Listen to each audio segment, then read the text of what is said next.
Et qui l'a fait? C'est M. Ouattara. La loi anti-casseur, où on demande une réelle démocratie en Côte d'Ivoire, le président Gbagbo a été arrêté encore. Un homme, quand il marche, il laisse des traces.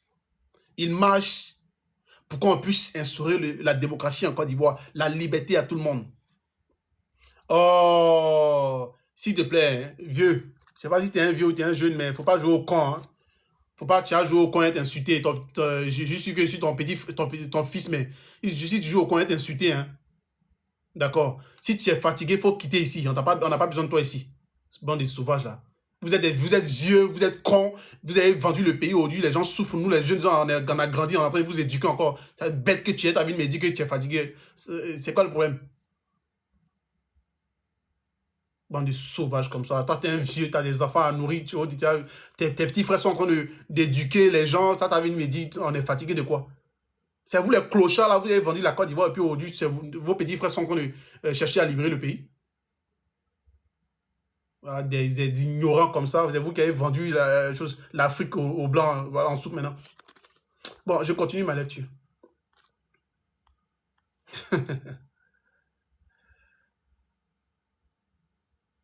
Oh, les gens sont en train de lutter, il dit, les fatigués, on est fatigués. Bah, je sais pas, il n'y a pas les mêmes, il a dit vos noms, hein. Regardez, Baoulé, PDCI, là. Ah, vous, là. Bref, on va continuer, il mettait. Bah, il ne faut pas m'énerver. Il mettait, il n'a pas réussi à pour écouter. Des vieux sauvages comme ça, et on ne peut même pas les instruire un peu. Ah, du coup, non, si on vous demande, dans la vie de Gbagbo, là, qu'est-ce qui s'est passé? Pourquoi il a été emprisonné la première fois entre 71 et 73? Vous dites que le président Gbagbo a réclamé qu'il y ait le multipartisme en Côte d'Ivoire. Houphouët-Boigny l'a arrêté. Quand il est sorti, il s'est exilé en France en cas de 85 et à partir de 1985, il s'est exilé en France. Après 3 ans après, il est retourné en Côte d'Ivoire. Mais avant ça, il a créé son parti qu'on appelle le FPI en 1982. Quand il a créé le FPI avec ses amis, effectivement, en 90, quand il est revenu en 80, encore lui. Quand il est revenu, non, je ne vais pas m'énerver, il n'y a pas de souci, Sabine. Quand le président Gbagbo revient, il va maintenant affronter, comment il s'appelle, Houphouët-Boigny, lors des premières élections libres, en guillemets. C'était en 90. Le président Gbagbo va être député dans la ville de Ouagayo. Et voilà, vous devez savoir expliquer l'histoire du président Laurent Gbagbo.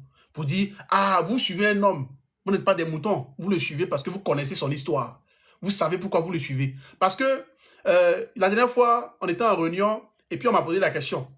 En quoi l'engagement militant peut-il être une stratégie de victoire? Voilà, je pense que c'était la question. Je ne me rappelle pas trop. Mon frère Waraba est là. Je ne sais pas s'il se rappelle de la question. Voilà. Donc, on est des militants. Nous sommes engagés. Mais pourquoi nous sommes engagés? Pourquoi nous sommes engagés? Pourquoi nous sommes engagés? Parce que effectivement, nous suivons Gbagbo. Nous sommes engagés. Salut, conscience nouvelle. Nous sommes engagés, c'est vrai, nous voulons la démocratie, nous voulons la liberté, mais pourquoi nous sommes des militants engagés au PPAC ou voilà, dans nos différents partis là? Pourquoi nous sommes engagés? Parce que souvent, on est engagé pour être engagé. On est engagé parce que, oui, effectivement, mon président, c'est Gbagbo, l'autre, c'est M. Alassane Ouattara, avec ses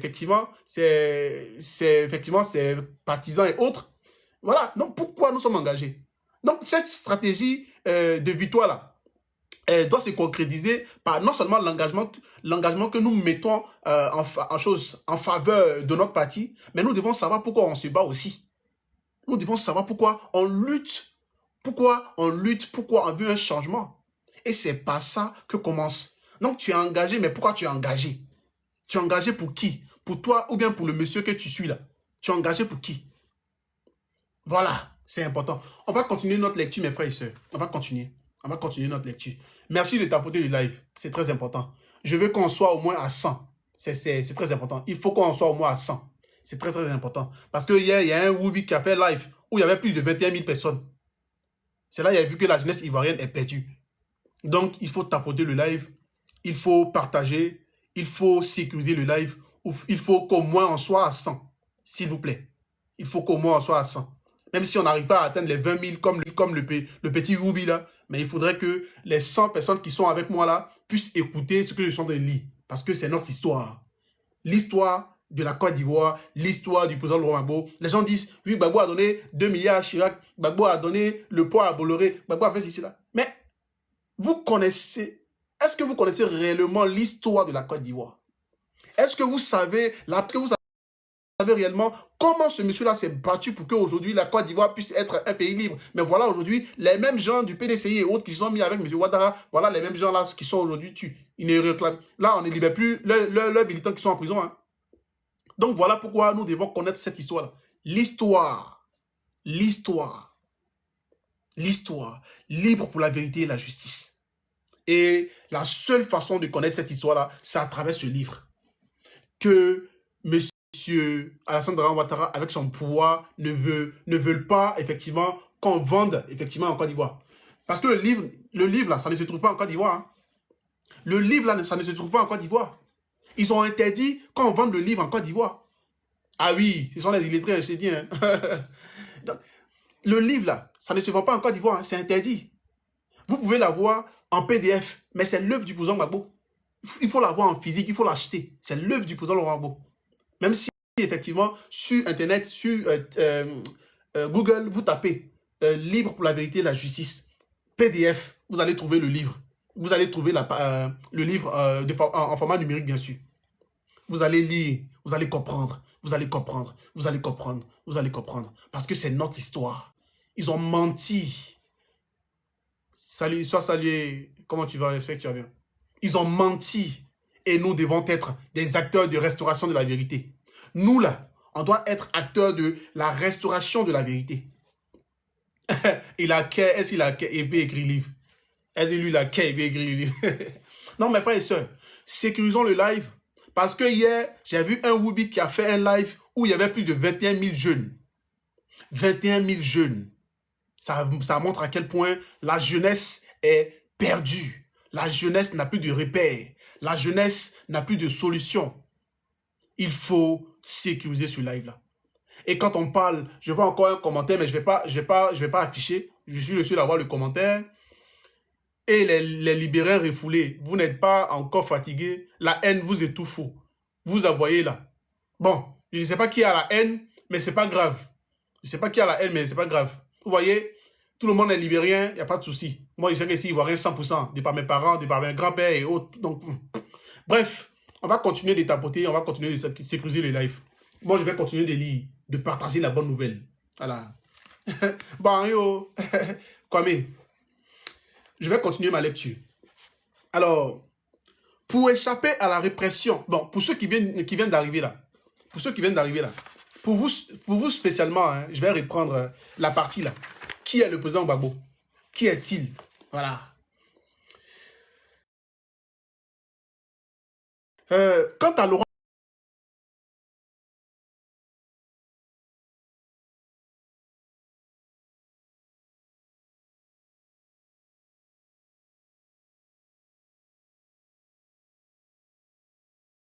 politique de révérence habituelle vis-à-vis de Paris, mais surtout, son accession au pouvoir s'est déroulée sans l'aide de la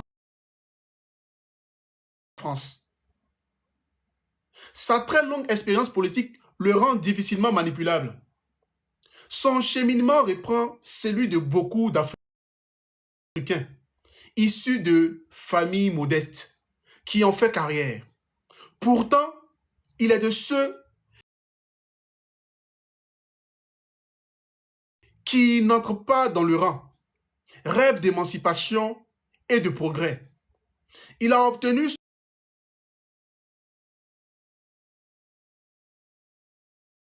professeur au lycée classique d'Abidjan. Il devient chercheur à l'Institut d'histoire, d'art et d'archéologie africaine, qu'on appelle IHAAA, dans les années 70. Titulaire d'une maîtrise d'histoire de la Sorbonne, il soutient en 1979 une thèse de docteur d'université intitulée « Les ressorts socio-économiques de la politique ivoirienne ». 1940-1960. Au début des années 70, il se lance dans la politique, s'oppose à Houphouët, notamment pour réclamer le multipartisme.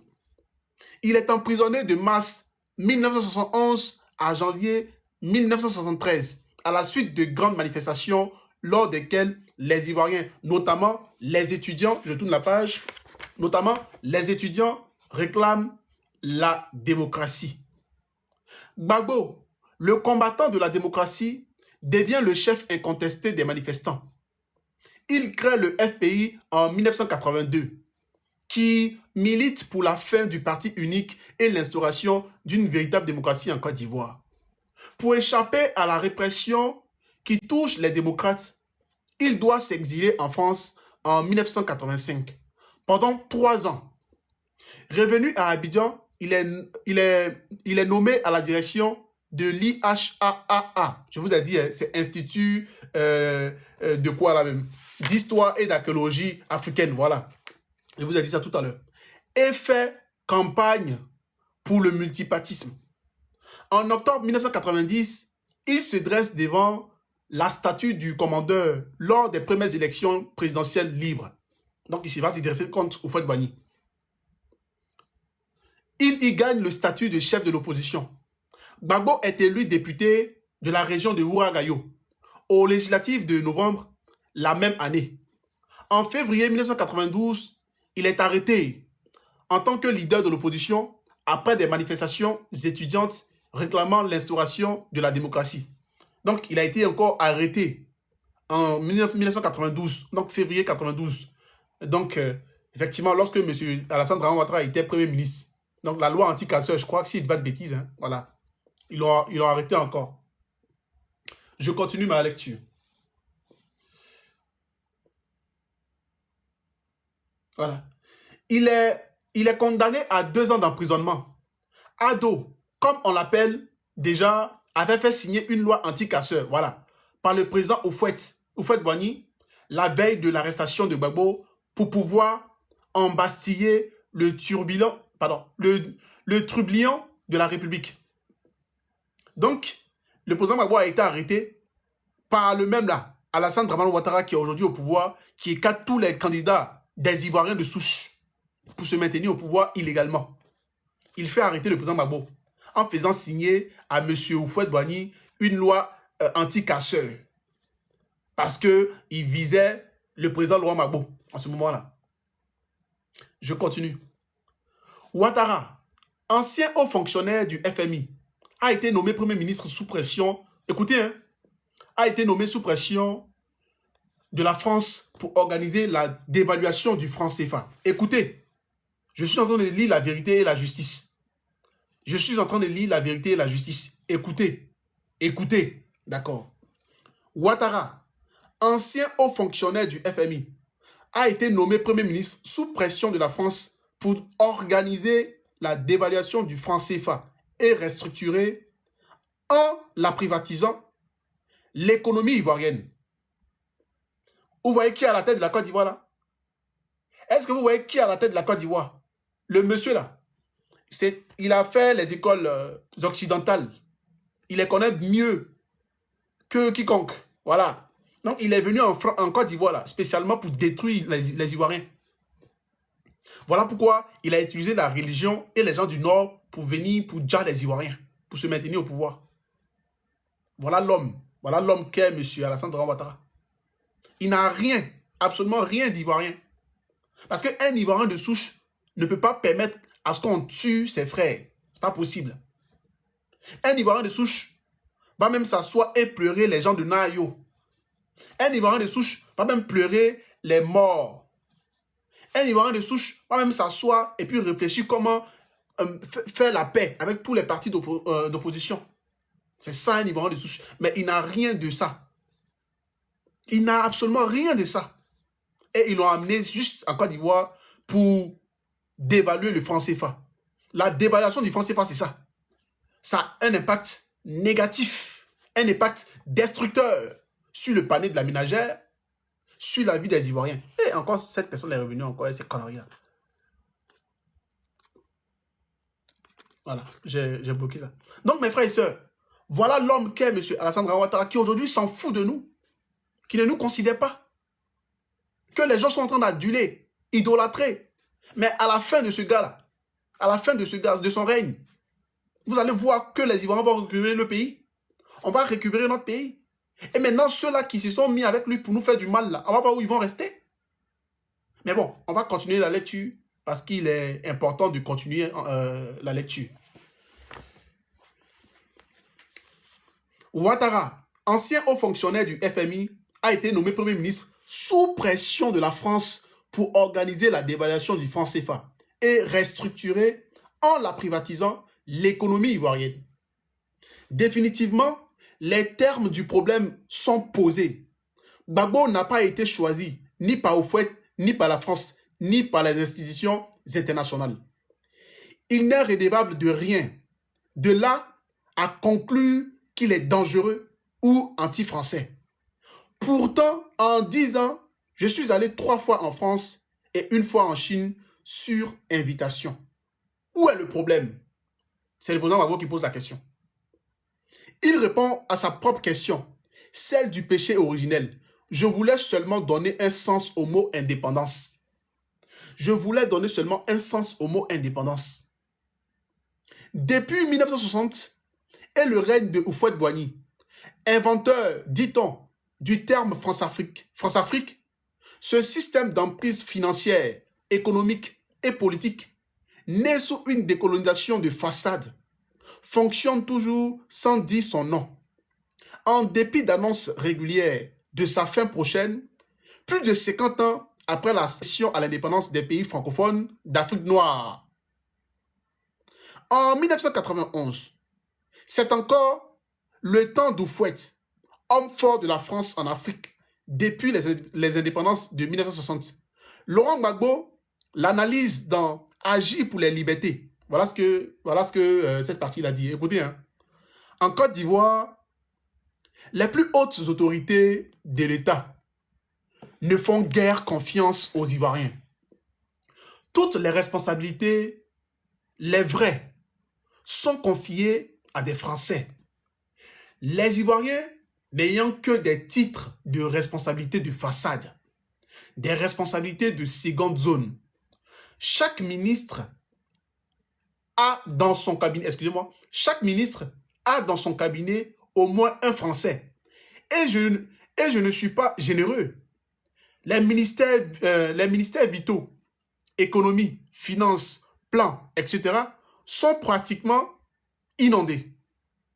L'armée française est tapie entre l'aéroport et le canal, conduisant au port, pesante et guère rassurante.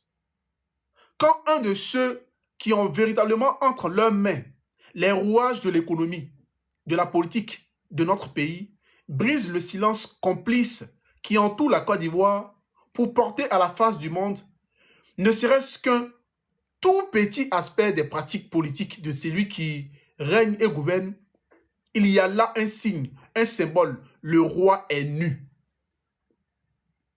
Pour expliquer, voire justifier cette surabondance de cadres français dans son administration, Houphouët invoqua toujours le manque de cadres ivoiriens compétents.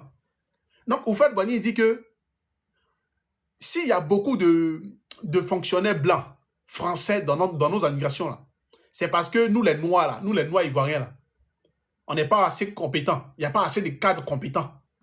Voilà pourquoi dans nos administrations, il y a toujours des blancs comme ça. En fait, pour Houphouët-Boigny, la France, là, c'est la mère patrie. Et que nous, les Africains, là, on doit travailler à sa grandeur. C'est comme ça Houphouët-Boigny voyait la France. Je continue. Excusez-moi, il faut que je me retrouve un peu. Veuillez tapoter le live, s'il vous plaît. Merci de tapoter.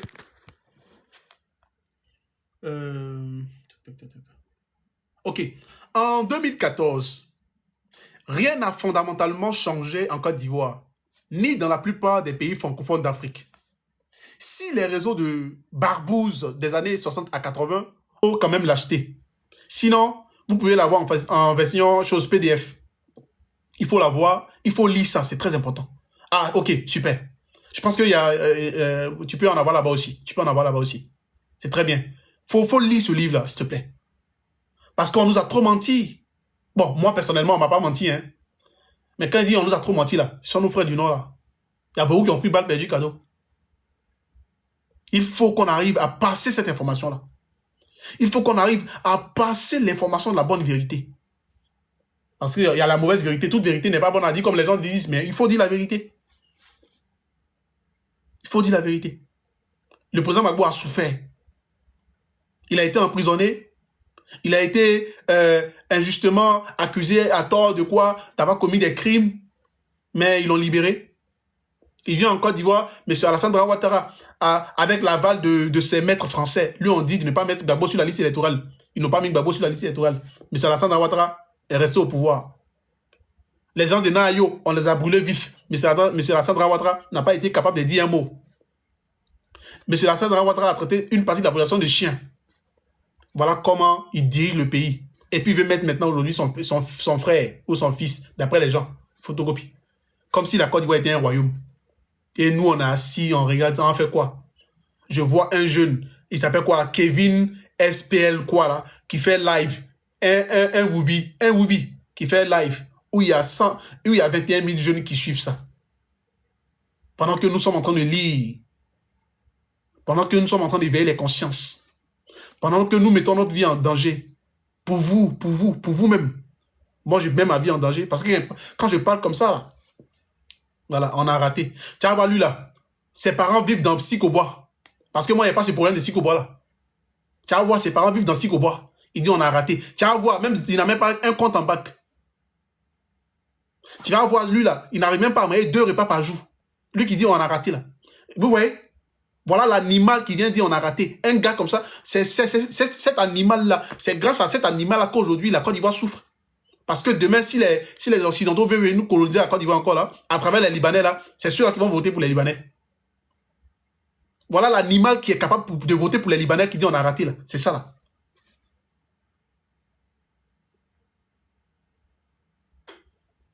Vous cultivez trop la personne de Laurent Gbagbo. Alors, je pense que tu as vraiment un souci et je te fais monter. Alors, lundi, je te fais monter et puis tu vas me dire en quoi nous cultivons la personne du président Laurent Gbagbo. Je vais juste savoir. Fais ta demande et puis on va discuter.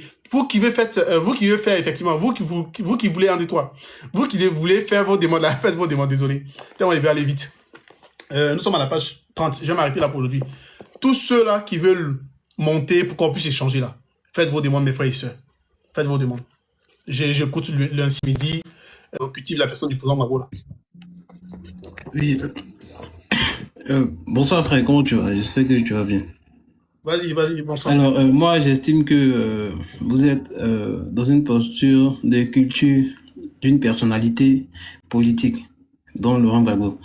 Tout à l'heure, à t'écouter parler, on aurait pensé qu'on a l'idéal politique. C'est-à-dire qu'un politicien qui est sain, un politicien qui a toujours œuvré et manœuvré pour le bien-être des Ivoiriens, alors que dans les faits, c'est tout le contraire. C'est tout le contraire parce que là, je t'ai écouté même parler de la souffrance du président Laurent Gbagbo. Gbagbo a souffert, il a souffert. Franchement, moi, je m'inscris en faux dans cette posture-là. Parce qu'au regard de l'histoire, le président Laurent Gbagbo a aligné que des incohérences politiques. En termes de manœuvre, bien sûr. Que des incohérences. Voilà le président Laurent Gbagbo qui était dans un front républicain avec le RHDP et même qui a défendu le président Ado. Mais une fois le président Gbagbo arrivé au pouvoir, c'est opposé de façon virulente au président Ado, que lui-même reconnaissait par le passé être ivoirien. Et au-delà de ça, le président Laurent Gbagbo, lui qui est soi-disant proche de la population, lui qui est un socialiste avéré, mais lui, il a applaudi un coup d'État qu'il arrangeait contre Henri Konan Bédié. Il a défini le coup d'État contre Henri Konan Bédié de salutaire. Il a aussi dit, lui, le président Laurent Gbagbo, il a clairement financé la campagne de Jacques Chirac, le socialiste qui aurait pu utiliser ces milliards-là pour les Ivoiriens. Et le président Laurent Gbagbo, lui, qui a été attaqué par Guillaume Soro, le rebelle, que j'en veux, qui a fait tomber des grands frères du quartier lorsque le président Laurent Gbagbo a appelé aux Lakers, aux patriotes, pour défendre la République. Ceux qui ont donné leur poitrine, les jeunes de moins de 30 ans, de moins de 20 ans, qui ont servi des boucliers humains pour protéger Laurent Gbagbo, pour protéger la République. D'autres sont aujourd'hui 6 pieds sous terre par la faute de la rébellion de Guillaume Soro. Mais aujourd'hui, je vois Laurent Gbagbo qui fait ami avec Guillaume Soro. Chaque meeting du PPACI en Côte d'Ivoire, on a vu récemment, le GPS avait un siège. Le GPS siégeait. Lorsque le PPACI faisait des meetings, eux-mêmes, ils intervenaient. Leurs représentants intervenaient. Bon, est-ce que là, il y a une conviction, je m'inscris en faux. Est-ce que là, Laurent Gbagbo a souffert, lui qui était, voilà, entouré de l'armée ivoirienne, lui qui a été protégé, sa vie à lui et ses enfants étaient protégés. Aujourd'hui, ses enfants vivent heureux aux États-Unis et tout. Gbagbo aujourd'hui, il est milliardaire. En quoi Laurent Gbagbo a souffert face aux jeunes qui sont tombés pour défendre la cause du président Laurent Gbagbo? Mais aujourd'hui, Gbagbo file, en tout cas, il fait fi de tout ça, et aujourd'hui, il fait ami avec Guillaume Soro. Gbagbo demande à ce qu'on enquête sur la rébellion, et Koné Katina, qui est un représentant du PPACI, sort et dit que le GPS et Guillaume Soro ne sont pas concernés. Frère, moi je dis qu'il faut arrêter le culte de la personnalité. Laurent Gbagbo a œuvré pour ses propres intérêts, et la manière politique de Laurent Gbagbo, aujourd'hui, l'une des grandes conséquences que nous subissons, à savoir même les Libanais également, l'hégémonie des Libanais. Gbagbo, sous la direction de Laurent Gbagbo, les Libanais avaient leur propre chambre de commerce. Un Libanais a pu créer un parti politique en Côte d'Ivoire, à savoir Sam l'Africain, sous la direction de Laurent Gbagbo. Sous la direction de Laurent Gbagbo, la France avait les plus grands marchés juteux en Côte d'Ivoire ici. C'était le premier partenaire commercial de la Côte d'Ivoire. Aujourd'hui, sur le président Ouattara, la France est 7e. Donc, je dis qu'il faut arrêter ça. Gbagbo, en tout sauf saint. Même si je respecte sa personnalité, je respecte, voilà, l'homme qu'il est. En Afrique, il faut respecter les aînés. Voilà, mais frère, regarde tout ça là. Tu ne penses pas que tu devrais voir les choses d'un autre monde. Merci. Alors, tu as fini. Et je te remercie quand même d'avoir commencé par élaborer des points. Et je pense que la fausseté de cette histoire que tu viens de nous pondre est tout à fait normale, parce que tu ne la connais pas. C'est pour cela que je vous invite à lire ce livre que je tiens ici, dans mes mains. Livre pour la vérité et la justice. Vous voyez pourquoi je fais ça? Ce livre-là ne va nous apporter quoi?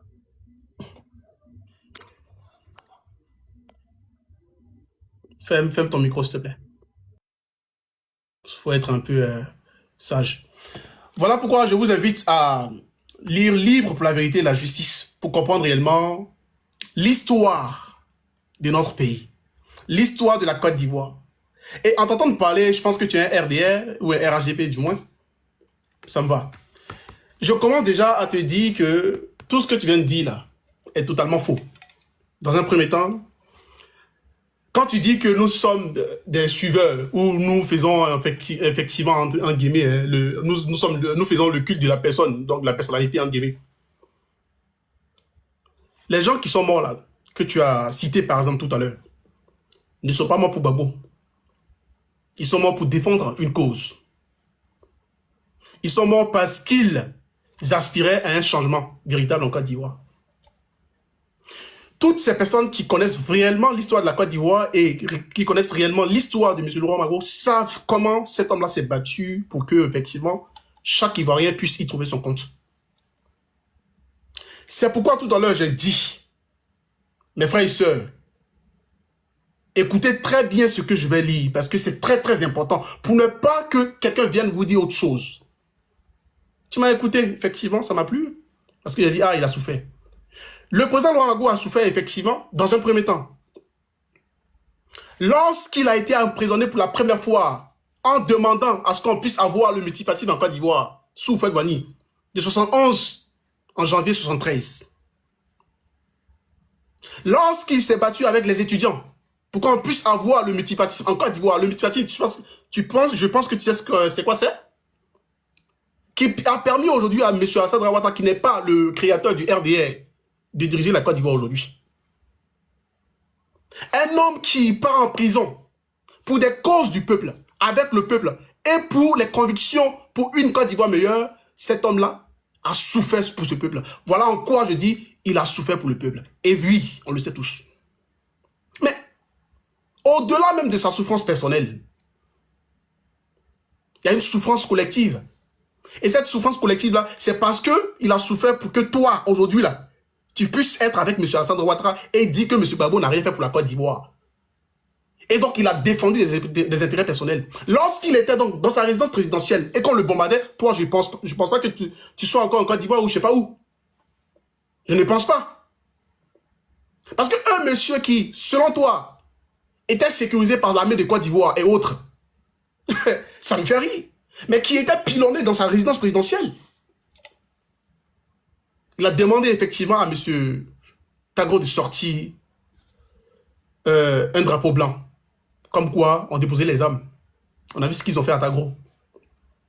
Ils l'ont pris, ils l'ont déporté. Hein. Avant de le déporter à la CPI, ils l'ont emmené dans l'extrême nord. Il a totalement dit que je vais aller jusqu'au bout parce que la vérité ne me fait pas peur. Quand je suis là et je défends donc la cause d'un homme qui est ma cause, parce que je dis tout le temps que M. Gbagbo ne se bat pas pour lui, il se bat pour moi. Donc ce que je mène comme combat aujourd'hui, c'est de l'aider dans ce qu'il est en train de se battre comme combat, pour que moi, personnellement, là, je puisse avoir connaissance réellement de ce que mes frères et sœurs n'ont pas. Donc quand je te dis que Gbagbo a souffert, il a souffert pour moi. Il a souffert pour que toi, là, tu puisses être avec Alassane Ouattara pour dire que Gbagbo a donné tous les contrats à aux Français, effectivement, et tous les grands contrats. Voilà pourquoi j'ai dit dans ma dernière vidéo, effectivement, mon avant-dernière vidéo, j'ai dit, lisez le livre, vous allez comprendre réellement pourquoi le président Laurent Gbagbo a... Vous allez comprendre réellement pourquoi le président Laurent Gbagbo a donné le port d'Abidjan à Bolloré. Parce que les gens se basent là-dessus pour dire que, oui, lui qui se disait socialiste, qui au lieu de donner les 2 milliards à M. Chirac, pouvait... Parlons bref. Attends, je vais te faire descendre là. C'est pas ici, là. C'est pas ici, là. C'est pas ici. Tu es dans mon live, va faire ton live. Tu me sors, tu me dis que le président Gbagbo a donné 2 milliards à Chirac, au lieu de prendre ces 2 milliards-là pour donner aux Ivoiriens ou bien pour financer un projet. Nous étions dans une crise où il était réprimé de toutes parts, asphyxié de toutes parts. Il dit, dans le livre même de Livre pour la vérité et la justice, que j'ai financé la campagne de Chirac à hauteur de 2 milliards. Il le dit, il ne le nie pas. Il n'est pas comme le menteur de Alassane Ouattara. J'ai financé la campagne de Chirac. Parce que ce que tu as oublié, en 2012, M. Chirac a pris comme directeur de campagne M. Alassane Ouattara pour financer sa campagne. Je pense que ça, là, tu l'ignores, parce que ça ne t'intéresse pas. Voilà pourquoi j'invite les gens à lire ce livre-là, Livre pour la vérité et la justice. En 2012, M. Ouattara a financé la campagne de M. Chirac. Et M. Sarkozy. M. Sarkozy a choisi M. Ouattara comme directeur de campagne pour financer sa campagne.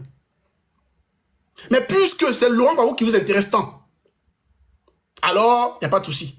Bolloré dont tu parles, qui avait le port, et donc toutes les grandes entreprises françaises dont tu parles, donc Gbagbo a donné tout ça là aux Français. Mais ce que tu as oublié, c'est que lorsque M.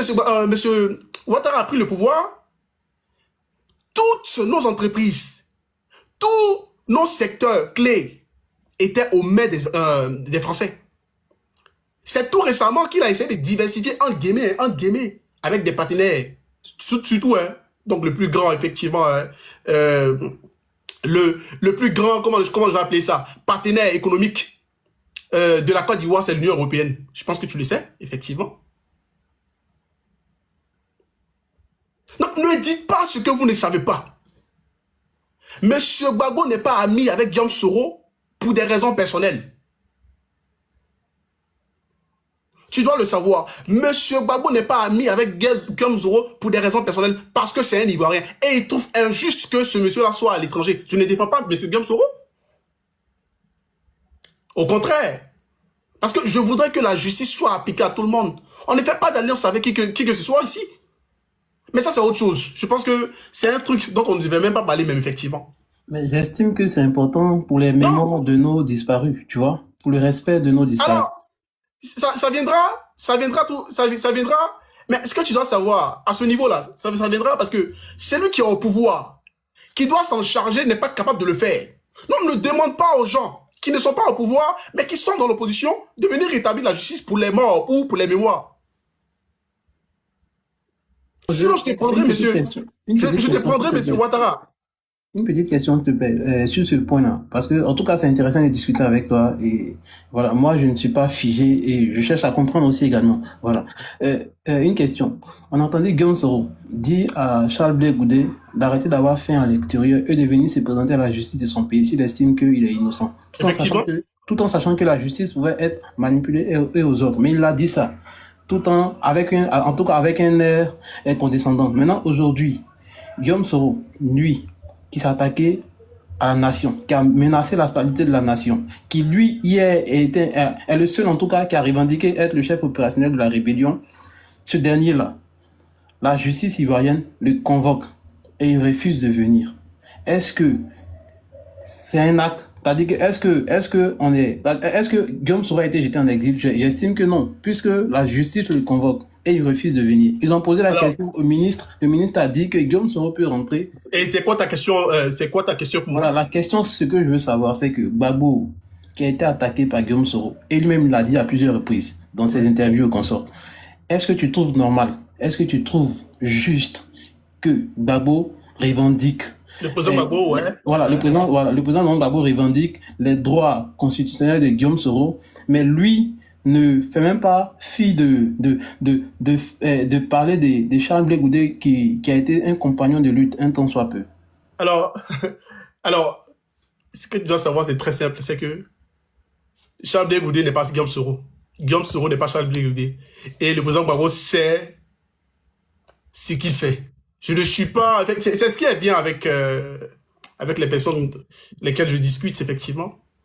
Tu ne peux pas me poser la question de dire est-ce que tu trouves normal que le président Gbagbo discute avec Guillaume Soro et refuse de dire même le nom de Charles Blé Goudé. Ça ne me regarde pas. Ça dépend de la posture que l'homme que tu qualifies aujourd'hui, effectivement, de oui, le jeune patriote, le dirigeant ou quoi, je sais pas comment on l'appelait là. Voilà, le chef des patriotes ou je sais pas quoi là, voilà. Mais ça dépend de la posture que ce dernier a eu envers lui. Il y a des choses que nous ne savons pas, que moi je ne connais absolument pas. Je ne peux pas donc défendre un homme. Non, je ne défends absolument personne. Et donc si tu dois poser des questions de ce genre à quelqu'un, c'est monsieur Soro ou à monsieur Charles Blé Goudé ou à autre personne, mais pas à moi personnellement. Donc, ce que je vais dire, tout court, avant de passer la parole aux autres, parce que c'est très important, je ne peux pas, moi, Sylvain Abé, venir défendre la cause d'un homme aujourd'hui sans connaître cette personne-là.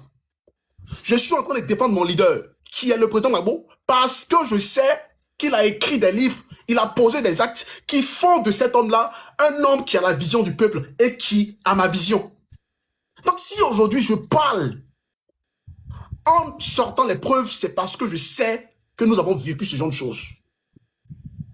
Mais là encore, je vais même pas rentrer loin. Là encore, tu dois savoir une chose.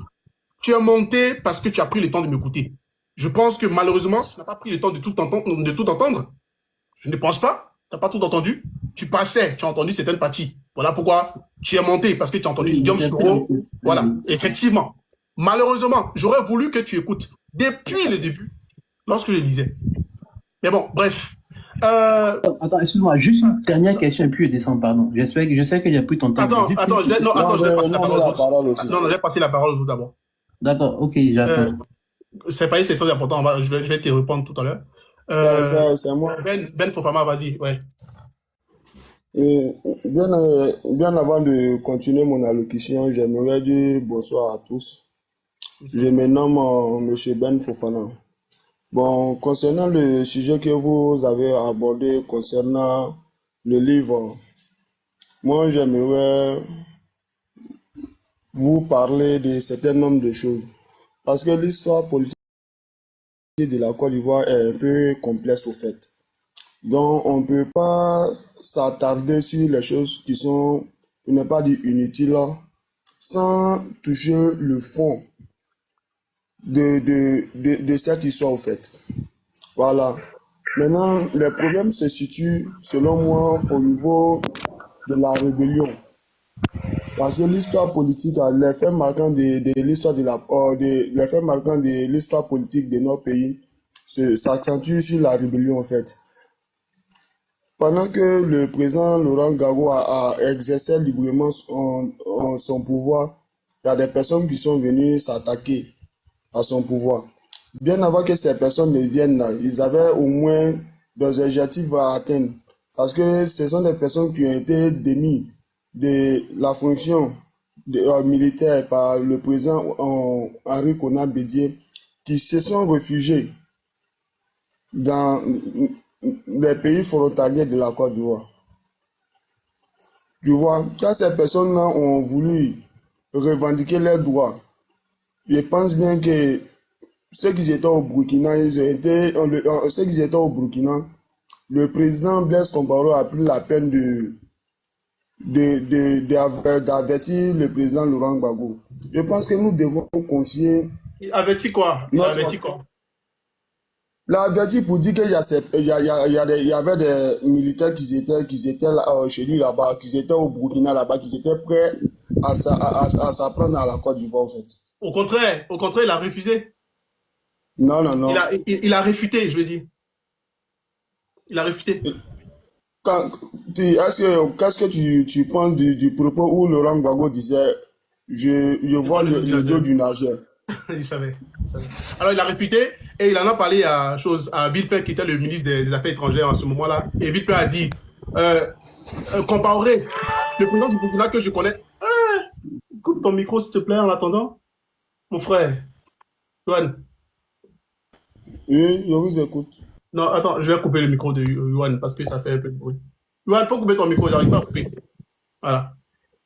Quand il a discuté, il a parlé de cela à M. Villepin, Dominique de Villepin, il lui a dit que Il y a Blaise. les petits caporaux. Il y a les petits caporaux, les petits sergents qui sont au Burkina. Attends, je vais dire et puis tu vas continuer. Je vais juste dire ça. Voilà. Quand il en a parlé effectivement à M. Villepin, alors, qui était le ministre des Affaires étrangères en ce moment-là, il lui a dit que Blaise, que je connais là, ne ferait pas ça. Et Blaise Compaoré a nié. C'est écrit même dans le livre de David Moget et de Raphaël Granvaux. L'ingérence française en Côte d'Ivoire, d'Houphouët-Boigny à Ouattara. Je t'invite à voir ça. Et même, je crois que c'est aussi noté dans le livre pour la vérité et la justice. Blaise Compaoré a carrément refusé ça. Il a dit non. Bon, je vais trouver la page, je vais te donner, mais je te donne un autre livre que tu peux vérifier. Absolument, il a tout nié. Il a tout nié, non? Ouais, vas-y. Mais tu es bien conscient que c'est par le Burkina, ces rebelles sont passés pour atterrir en Côte d'Ivoire. Évidemment. Évidemment. Mais les raisons fondamentales qui a donné le passage à ces rebelles-là, c'est pas parce qu'il y avait un contrat de 20 millions que le président burkinabé déversait au président Gbagbo pour un accord qu'il n'a pas respecté. C'est quoi l'accord? Voilà, l'accord, parce que les Burkinabés qui étaient sur la terre ivoirienne devaient être naturalisés. Parce qu'ils devaient être naturalisés ils devaient être naturalisés parce que le président burkinabé voulait conserver son pouvoir. Alors que ces personnes qui s'opposaient à son pouvoir sont venues se réfugier beaucoup en Côte d'Ivoire ici. Donc lui, il déversait une vingtaine de millions au président Laurent Gbagbo chaque fin du mois pour que ces personnes qui sont venues se réfugier en Côte d'Ivoire ici soient naturalisées ivoiriens pour ne pas qu'ils se mêlent de la politique burkinabé. Ah ouais, c'était ça? Oui, oui. Ok. Bon, au final, dans tout ce qu'on a dit depuis le début jusqu'à présent, c'est quoi? Qu'est-ce que tu veux dire? Oui, j'ai compris que tu voulais dire que l'histoire est profonde. Est-ce que tu as commencé à dire ça? L'histoire est profonde et que oui, il faudrait pas voir le volet rébellion en même temps, mais il faut aller en profondeur. Pourquoi ils ont attaqué Bédié? Pourquoi ils ont attaqué? Voilà, c'est quoi la finalité? Qu'est-ce que tu veux dire? Bon, moi, je pense que, bon, si nous sommes dans un état sérieux, après les manigans, tous les manigans qui se sont entrepris contre ton pouvoir, ils ne devraient pas accepter certains, pour ne pas dire certains accords en administration, l'amnistie accordée par la rébellion, il ne devait pas faire tout ça. C'est parce qu'il n'a pas su gérer son pouvoir. Il a montré que non, les Ivoiriens ne pouvaient pas lui faire, les Ivoiriens ne pouvaient pas lui faire une confiance, la confiance de lui conserver le pouvoir parce qu'on ne peut pas gérer un pays avec l'émotion. On ne peut pas tenir compte l'état d'âme de quelqu'un seulement pour pouvoir gérer un pays. Un pays, ça, Est-ce que tu connais, est-ce que tu connais l'accord de 61, l'accord de défense de 61, 1961? l'accord de défense de 1961, entre qui et puis Oui. qui? La Côte d'Ivoire et puis la puissance coloniale. Après Non, les indépendances. Est-ce que tu connais? non, je ne connais pas. Ok. Alors, ces accords-là précisaient que la France devait assister militairement la Côte d'Ivoire en cas d'attaque extérieure. Et Oui. lorsque le président Gbagbo en a parlé à Marie Alliot, qui était, donc c'est une femme, hein, ministre de la Défense en ce moment-là, elle lui a dit qu'elle ne peut pas s'ingérer dans les affaires ivoiro-ivoiriennes, parce que ça concerne que les Ivoiriens d'après elle. Exactement. Effectivement. Exactement. Ça, je confirme ce qu'il dit là, oui. Parce Donc, que j'en ai vu le pamphlet également de choses, de ok. l'avocat également, qu'il dit clairement à l'intérieur de ça. Et la question avait été posée à Dominique de Villepin auparavant, pour justement se situer sur le cas de la Côte d'Ivoire, parce que c'était quand même une situation sensible. Et on a posé la question à Dominique de Bien Villepin pour avant, savoir. ouais, S'il vous plaît, bien monsieur. avant d'avoir propos, vous avez dit les accords de défense de 1961 se basaient uniquement si un territoire, si une terre étrangère se rentrait en guerre avec la Côte d'Ivoire, ça nécessitait maintenant l'intervention de la puissance coloniale. C'est parce que les personnes qui se sont attaquées à la terre ivoirienne là, sont les enfants même du pays. C'est Et comme pourquoi, si ce sont des étrangers. Ce sont Mais des dans ce, personnes qui s'étaient bien identifiées. mais dans ce et cas, pourquoi, pourquoi dans ce cas, la France elle avait auparavant répliqué lorsque les rebelles avaient attaqué. Il y a même la vidéo qui était là. bon, Pardon? on va finir. Pourquoi donc la France a répliqué au début? Parce qu'on avait une vidéo du capitaine Fabien, si je ne me trompe pas, qui répliquait justement contre des rebelles qui venaient. On a vu même des Ivoiriens qui étaient là et qui s'abritaient à travers ça. Et le Bon, capitaine, en ce temps, oui.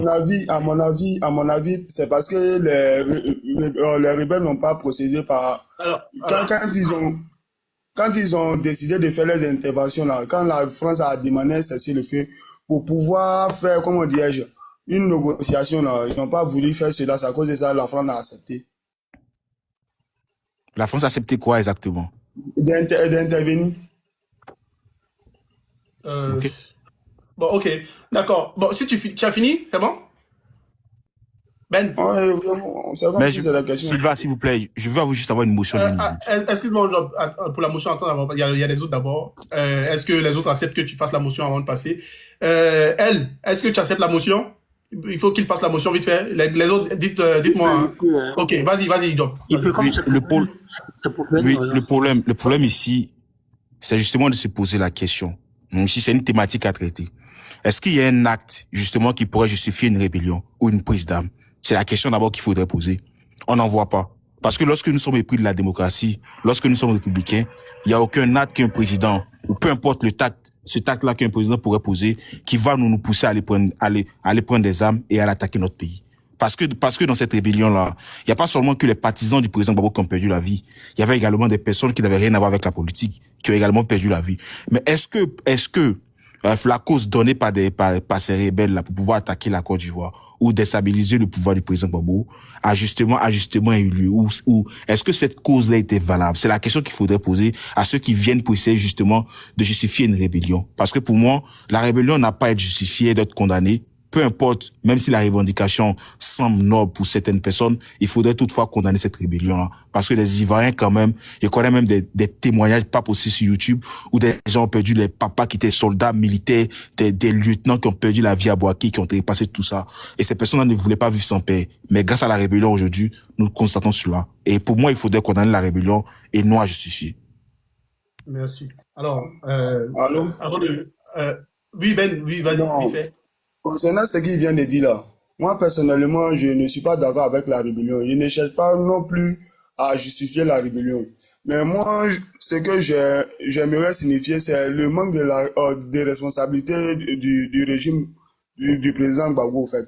Quand on a des individus qui sont à l'étranger, à côte avec nous, qui sont bien identifiés, qui viennent pour dire, nous avons été radiés de l'armée par le président Henri Konan Bédié. Voici ce que nous exigeons, voici ce que nous exigeons qui sont là. Maintenant, Ils ont vous dit ça à n'avez qui? pas... Pardon? Ils ont dit ça à qui? Ces rebelles qui exigeaient des choses là. Ils ont bien signifié le chef d'état-major comment dirais-je, du président Gbagbo à son temps a demandé une négociation avec ces personnes-là que Laurent Gbagbo s'est opposé à ça. Ah ouais? Ils ont été radiés parce qu'après là, tout ça là, c'est quand les gars sont allés au Libéria pour une intervention militaire là-bas. Il y a une guerre au Libéria là-bas. Quand ils sont venus là, le prime qu'ils devaient avoir par le biais du président Henri Konan Bédié là, ils n'ont pas reçu ces primes là. C'était en quelle année? C'était aux années 1999 là. Avant 1999, quand ils sont allés combattre au Libéria, quand ils sont revenus. Mais c'est pas un... C'est le cheminement au fait. Ah, Parce que c'est le cheminement. Quand ils sont partis en 1999 combattre au Libéria, ils sont revenus, les primes n'ont pas reçu. J'ai vu dans les commentaires, c'est pas Libéria, c'est... C'était Centrafrique, c'était pas Libéria. Centrafrique, non. Ils sont allés combattre avec, ils n'ont pas reçu leurs primes. Les primes qu'ils ont réclamées, là, le président Henri Konan Bédié, maintenant, les a repoussés. Il y a des gens qui sont allés se trouver au Mali, comment dirais-je, au Burkina. Maintenant, c'est après maintenant que le président Gbagbo va prendre le pouvoir. Ceux qui étaient là-bas, plus que c'est pas les terres qui est là-bas, ils vont chercher à rentrer maintenant en Côte d'Ivoire. C'est dans cette contexte-là, maintenant, ils ont cherché maintenant à rentrer en contact avec le pouvoir en place. Tu vois, non? Pour pouvoir rentrer maintenant, ils ont appel maintenant au pouvoir en place pour pouvoir rentrer. C'est ce que Laurent Gbagbo n'a pas voulu accepter. D'accord, merci. Alors, déjà, je te remercie. Pourquoi je te remercie? Parce que j'ai pas l'habitude de discuter avec RDR. Parce qu'effectivement, comme je l'ai dit tout le temps, j'ai même dit à mes abonnés, le jour où je discute avec RDR, qu'ils se désabonnent de mon truc. Mais bon, je te remercie parce que déjà, tu reconnais ne pas, entre guillemets, ne pas soutenir cette rébellion-là. Donc, si aujourd'hui, on voudrait qu'il y ait une justice véritable pour rétablir, effectivement, tout ce qu'on a subi. Parce qu'on ne peut pas réveiller les morts sont morts, entre guillemets. Donc, je pense que tu es pour que toutes ces personnes qui, effectivement, ont pris les armes contre la Côte d'Ivoire et qui aujourd'hui occupent des grands postes soient jugées, on est d'accord? Merci, c'est tu es conscient, tu es bien informé que c'est lui qui a accordé l'amnistie à la rébellion. Ah, je savais qu'il avait parlé de l'amnistie. Bon, d'accord. Alors, les gars, je savais que tu avais parlé de l'amnistie, mais on va revenir là-dessus tout à l'heure. L'amnistie de la rébellion, on en parle. Oui, on va revenir là-dessus tout à l'heure. Non, faut parler là-dessus. Oui, on va parler de ça. On va parler de ça. On a le temps, on a tout le temps. Il est à peine 1h30. J'ai beaucoup de choses à vous. Voilà pourquoi je vous dis, achetez ce livre. Tout est écrit là-dedans. C'est pas le président Gbagbo qui est assis pour écrire seulement, hein, mais les vérités sont dedans. Voilà. Et je vais lire cette partie. On veut savoir cela. Elle, vas-y. Merci, Sylvain. Bonsoir à tous, bonsoir surtout à Ben et puis je pense que c'est Job aussi qui a posé la question au fait qu'est-ce qui pourrait avoir justifié cette rébellion-là. Tu vois, quand quelque chose n'est pas juste, on est obligé d'être ballotté. Tantôt, c'est parce que les soldats venus de la République centrafricaine, n'ont pas reçu leur paye. C'est pourquoi il y a eu la rébellion. D'accord? Tantôt, c'est parce que les gens étaient discriminés dans le pays. C'est pour cela qu'il y a eu la rébellion. Les deux là n'ont rien à voir. Hein.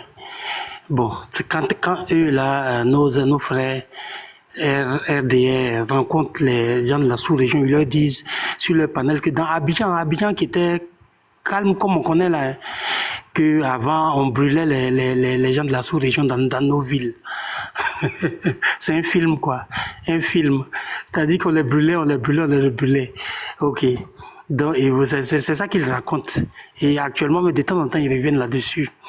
Maintenant, comme Ben lui-même a dit, tantôt, il y a eu la rébellion aussi, parce qu'il y avait un deal entre Gbagbo et puis Compaoré. Tu vois un peu. Il y a plein de chimères comme ça. Ils essaient de raconter un peu pour justifier d'abord la rébellion. Maintenant, comme ça ne tient pas, il y a Tama Robert qui a son micro. Tama, faut fermer ton micro. Donc, comme ça suffit, comme ça ne tient pas, ils retombent sur leurs pieds et puis disent, bon, la rébellion, en tout cas, ils n'ont rien à voir là-dedans parce que Soro a écrit un livre. Tu vois, au départ, c'est justifié, il y a des raisons. Si c'est à refaire, on le referait. Et puis après, quand toutes les raisons là tombent à l'eau, on dit non, on n'a rien à voir avec ça. C'est l'autre uniquement. Nous, on est blanc comme neige. Tu vois un peu, non? Le mensonge ne peut pas prospérer. On n'est pas fait pour mentir, comme disait un enquêteur là. Il dit l'esprit humain, quand il essaie de mentir, bon après, il finit par s'embourber lui-même dans son propre mensonge. Et c'est pour cela que le livre que tu lis là est intéressant, parce que ça vient pour aider les gens à avoir les vraies informations. Quand tu entends Ben, avant même que lui-même il dise, hein, moi il pourrait sentir que Ben, bon, il n'est pas pour cette affaire rébellion, peut-être qu'il est plus jeune et tout ça. Tu vois un peu, non? Il le disait dans son ton, tu comprends, mais tout ce qu'il a dit, c'est des choses qu'il a entendu dire hein, sur les panels. Tu vois un peu, il y a l'autre qui est en bas aussi, qui a l'image de DJ Arafat là, qui a aussi dit des choses qu'on entend sur les panels. C'est pour cela que ce que tu fais est intéressant. C'est pour cela que quand tu lisais là, il y avait 200 personnes qui étaient là. Bon, après quand on discute, ils savent que les gens vont venir encore dire des choses et certains sont plus là. Mais c'est bien de lire. Pourquoi? La lecture est différente de tout ce qu'on a comme racolage là. Les ont dit, les bruits des panels, les bruits de couloirs et tout ça. Non, parce que ce que tu as écrit là, c'est des sources. Et ça ne peut être contredit que par d'autres écrits. C'est lui qui a le cœur. Il n'a qu'à écrire pour lui, pour dire que cela c'est faux. Frère, une petite question, s'il te plaît. Aïe, une petite question. Attends un peu que j'avance un peu. Hein. Ok. Quand on a un discours, tu attends un peu qu'on chute un peu là, tu peux stopper là, mais pas en milieu de phrases comme ça. Tu vois un peu, non? Donc, pourquoi est-ce que c'est intéressant donc ce que tu fais, Sullivan? C'est que c'est des écrits. Et contrairement à ce que les gens pensent, les écrits là engagent leurs auteurs. C'est pas comme quand on a parlé là sur un panel et puis on est parti. C'est pas la même chose, hein. C'est pour cela que les sources, tout est sourcé quand on écrit. Tu vois un peu, non? Et même quand on n'a pas de sources, on est obligé de souligner cela. Ça, c'est pour tout ce qui est de la forme. Pour ce qui est du fond maintenant, quand on revient à Gbagbo, c'est vrai que j'écoutais le frère qui a, je vois pas son pseudo, hein, qui a le truc de DJ Arafat là, qui a dit que tu parles de Laurent Gbagbo. C'est pas la personne de Gbagbo. Ce n'est vraiment pas la personne de Gbagbo qui est à glorifier, c'est un être humain, hein. Mais c'est le combat qu'il a mené, dans lequel certains Ivoiriens se retrouvent, un bon nombre d'Ivoiriens, dont Sullivan, qui lit et qui dit, bon, ça c'est une voie, c'est une manière de faire qu'il apprécie. Et c'est normalement en société, quand on est politicien, ce serait bien de procéder comme celui-là. C'est comme un modèle que lui est en train de lire pour inspirer tous ceux qui l'écoutent. Mais c'est lui qui n'est pas d'accord. Il n'a qu'à prendre le livre de, je sais pas moi, Ado, pour dire, voilà Ado. Quand il était dans l'opposition, voilà ce qu'il a fait. Il a étudié là. Quand il était dans l'opposition, voilà ce qu'il a fait. Voilà comment il a conquis le pouvoir. Et voilà comment il exerce le pouvoir. C'est aussi simple que ça. Quand Gbagbo, il écrit souvent, pas parce que c'est un écrivain, c'est pas un écrivain, c'est un historien. Mais il a écrit longtemps cette affaire des 2 milliards là, avant que les gens viennent en parler. Il a écrit longtemps. Il a dit, les gars, bon, je vais vous dire quelque chose, vraiment, il y a un truc là, vraiment, je suis pas fier de ça. Voilà ce qui s'est passé. Chirac est venu, on était en pleine crise, le gars il est venu, il nous a fait cracher au bassinet. C'est-à-dire, cracher au bassinet, c'est comme si, genre, on tape ton cou, quoi. Et puis on dit, faut cracher. Faut miser ici, ouais, comme on dit à Côte d'Ivoire. Je cherche même, excuse-moi, je cherche même la page pour que je lise. C'est important. Merci quand même d'avoir rappelé. Merci. Il a dit ça des années avant. Donc, quand après, les gens voulaient faire buzz. Bon, nous qui avons l'impression un peu on dit, bon, ça, c'est un truc bon. Lui-même, il avait dit ça avant. Il dit, bon, voilà un truc, je ne suis pas trop fier de ça, mais voilà ce qui s'est passé. Et puis, le combat, il continue. Voilà un peu, pour moi, je vais rester sur la forme, quoi, pour ne pas monopoliser la parole. On va venir sur le fond de tout ce que tu as lu, mais sur la forme, et si je voulais te féliciter aussi par rapport à ta démarche, ça va informer beaucoup de personnes sur ce qui s'est vraiment passé. Donc, pour venir contre de tels dits qui émanent d'un bouquin, il est bien d'être sourcé, de venir aussi de dits ou de faits sourcés. Voilà ce que je voulais dire. Je vais laisser les autres parler. Maintenant, mon frère, si tu voulais faire une motion, je t'écoute. Merci pour ton intervention. Oui, Lancy, je sais pas, c'est Lancy, non? Ouais? Oui, Ouais, oui. vas-y.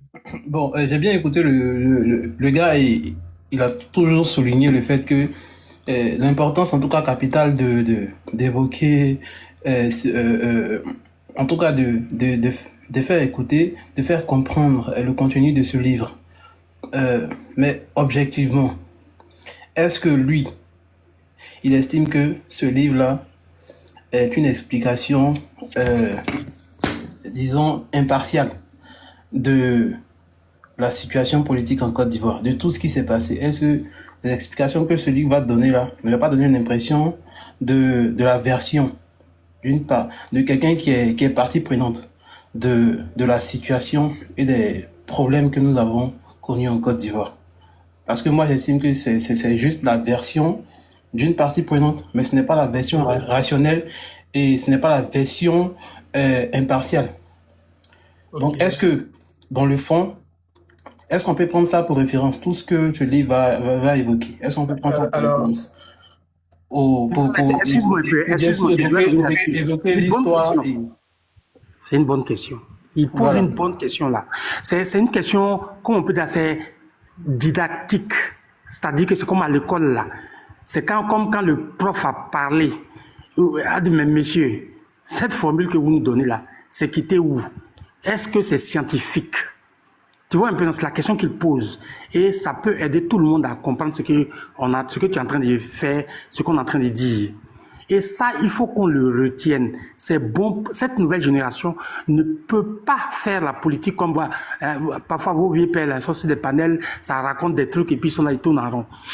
Et tu poses une question dont la réponse pourrait aider pour avoir des discussions avec certains. C'est pour cela que j'ai dit, ce qui est dit là, on est obligé d'écrire en restant rigoureux.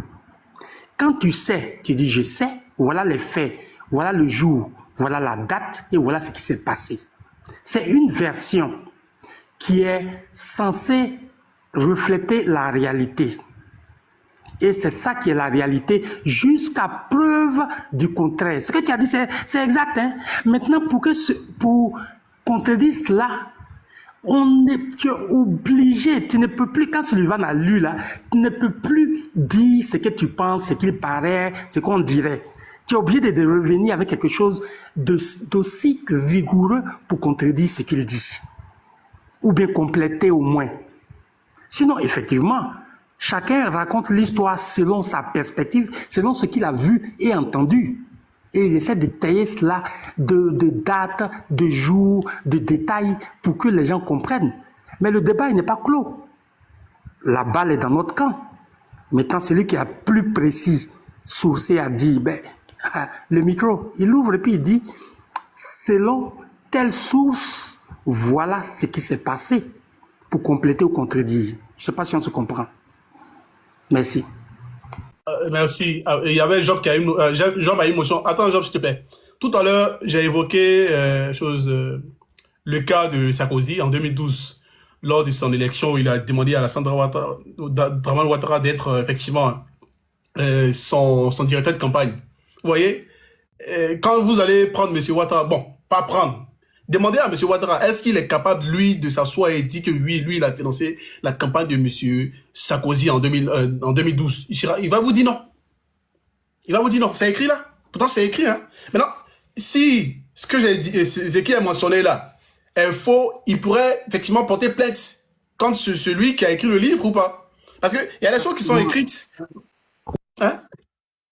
Voilà, donc, Exactement. ah, Ça voilà. engage la Donc, responsabilité même pénale. Sauf quand on écrit un livre là, c'est grave. Hein? Écrire un livre, c'est pas une petite affaire. effectivement. Donc, il a également évoqué beaucoup de choses, telles que, par exemple, oui, tout ce que le président Gbagbo a donné, que maintenant, avec M. Alassane Ouattara, c'est autre chose. Mais je vais vous prendre 2 pages. Mais après, ça c'est après, quand tout le monde aura fini de parler, désolé, hein, voilà, je vais prendre le temps de lire, pour lui dire, voilà ce que nous avons vécu depuis M. Alassane Ouattara a pris le pouvoir jusqu'à présent. Bref, vas-y Job, vas-y pose ta motion s'il te plaît, avant de passer la parole à il va Oui, pas bien, en fait, Jean. oui, moi je qualifie sa question de non-sens. Pourquoi? Parce parce qu'il faudrait qu'il y ait forcément une personne qui puisse écrire un livre. On va supposer que le président Alassane Ouattara a écrit un livre. Est-ce que parce qu'il a écrit un livre, on doit donc C'est pas toi remettre... que j'ai posé la question, donc t'es pas obligé de venir parler avec un ton condescendant. Voilà, tu passes et lui à qui a posé la question, il a bien répondu, il a estimé que ça avait du sens. Toi, je m'en fous de toi, je te connais pas. Donc ignore-moi, ne parle pas avec condescendance, s'il te plaît. On est là dans un débat respectueux et structuré. Merci. Ok, mais je réponds quand même, mais pas à vous, parce que dans mes propos, je m'adresserai pas à vous. Donc, pour justement parler, je disais que parfois, il faut recadrer les questions. Parce que les auteurs ou ceux qui confectionnent les livres ou les écrivains ont toujours, en fait, ils ont réellement toujours un nom. Et donc, dans ces récits-là, ils racontent un fait qu'ils ont vécu. Pour pouvoir justement aller contre ces faits, il faudrait qu'il y ait une autre version. Mais il faudrait aussi s'engager. Comme on l'a dit, il y a quand même une déontologie qui est là. Il faudrait pas accuser lorsqu'on n'a pas de preuves. Et entendre des gens, c'est justement qu'il aurait, par exemple, un dieu qui quitterait au ciel, qui va justement fabriquer un livre pour raconter la rébellion de cette Côte d'Ivoire-là. Et on a dit, ok, c'est parfait. Comme le bon Dieu a raconté, ça serait une version officielle. Et donc, on va croire à ça. Mais il faudrait qu'il y ait quand même un humain. Et cet humain-là, si on part, si on part d'un postulat, de dire, puisque cet humain-là, il est par exemple PPACI, ou il est par exemple RAGP, donc directement, en fait, ces récits ne sont pas crédibles vis-à-vis, en fait, de ce qu'il a écrit. Ça poserait un problème, ça. C'est pourquoi il dit parfois la question n'a pas de sens, mais je ne dis pas forcément que sa question n'a pas de sens. Excusez-moi, mais la question n'a pas de sens, là. Pour moi, ça n'a pas de sens. Et quand j'aurai ma prise de parole, je vais justement répondre pas à pas à ça. Merci beaucoup, merci beaucoup. Alors, vas-y, On te Jean. calcule pas, on te connaît pas, tu insistes. Non, je ne vous répondrai pas. C'est pas de vous que je parle. Non, c'est pas de vous que je parle, je sais. C'est pas de vous que je parle. Mais en fait, il veut. Moi, je pense que c'est. il en fait une généralité, effectivement. Voilà, exactement. Si, par exemple, puisque on dit c'est le livre du président Laurent Gbagbo et de François Amadei, donc alors, et que nous qui sommes partisans de cet homme-là, tu diras effectivement, non, c'est normal que ça n'a pas trop de crédibilité, puisque effectivement, vous êtes ses partisans. Oh, il a écrit maintenant, celui qui se voit effectivement accusé à tort, il peut porter plainte ou quoi? Parce que ça engage pénalement. Ça engage la personne. Sylvain, écoute, il dit une chose et son contraire, et il fait quelque chose et son contraire. Il dit qu'une question n'a pas de sens, et en même temps, il répond à la question. Tu vois que c'est illogique, en fait. Mais bon, continue en avant. Mais je ne réponds pas à votre question. Je ne répondrai pas à votre question. Il peut faire une motion dans... Voilà. Je vais pas défendre quelqu'un, il est déjà là, d'ailleurs. Bon, Jean, vas-y, Jean, s'il te plaît. Vas-y.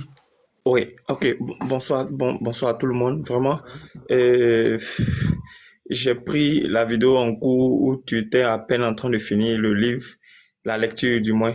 Mais le frère elle et Job ont clairement posé mes questions, donc je ne vais pas vraiment monopoliser la parole, mais je vais dire à tous ceux qui sont un peu réceptifs de chercher à aller voir les accords qui ont été signés par nos grands-pères.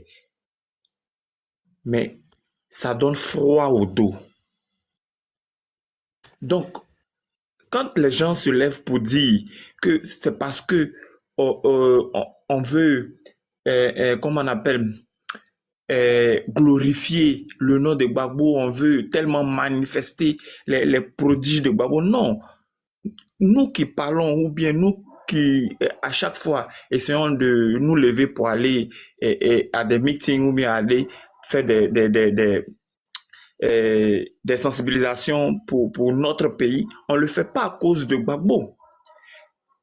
Quand tu regardes la démarche de Gbagbo, quiconque viendra se mettre du côté du peuple, on va automatiquement le suivre. C'est parce que pour le moment là, celui qu'on a trouvé vraiment dans cette démarche de vouloir travailler pour son peuple là, c'est Laurent Gbagbo.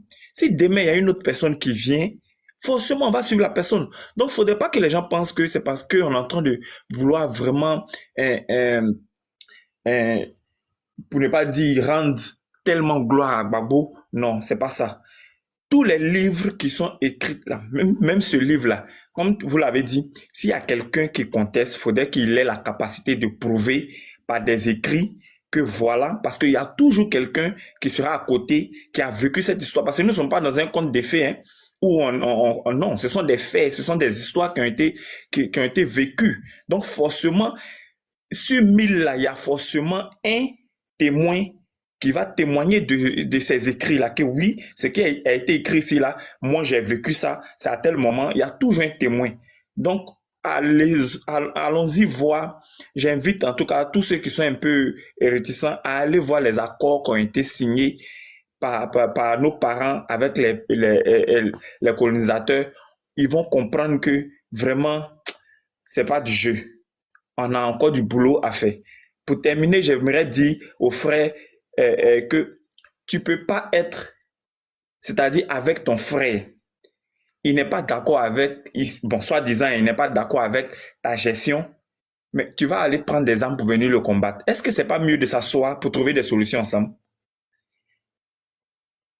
Est-ce que, parce que tu n'es pas d'accord avec moi, donc je dois prendre mon arme pour te tuer, sachant que tu es mon frère? Non.